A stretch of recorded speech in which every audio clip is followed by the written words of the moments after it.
бардык область, шаарлар, райондорго чейин мына элдерди бу жака келтирбөөгө аракет кылып атат да, бул бийликчи. Бирок мына көрүп атсаңар бардыгы келишип атат. Но бийлик мындай мыйзамдуу мындай партияны өткөзүп атканга мындай жолтоо болбош керек эле да. Наоборот, ушу Сагынбек Абдрахман өткөзөт, ошол жерге барып айтыш керек эле да.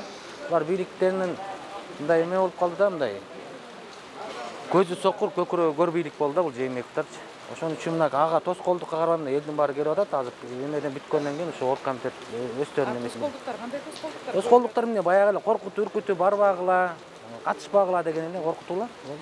Анын дагы кечээ СДПК Без Атамбаева КМЛнын төрагасы болуп жүргөн Сагынбек Абдрахманов Атамбаевден печатьти талап кылды да.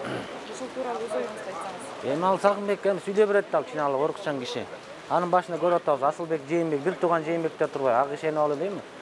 Сагынбек Абдрахман өзүн деле акыл деле жетпейт, ал эмне болуп атканын деле билбейт. Просто Иса Өнөркулов, Асылбек Жээнбектер баары туруп койсо, пайгамбар жашына кичине эйфория калтырып атат да.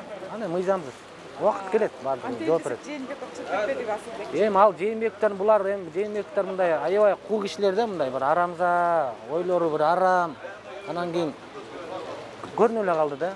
Башында Жээнбек Асылбек турганын, анан кийин эме чыгып кетти деп. Бүгүн деле өзү деле чыкмак. Асылбек ошого эртерээк чыгып кетти, мына саясий оюн кылып атат да. Бул Асылбектен чыгып кеткени бул арамзалык.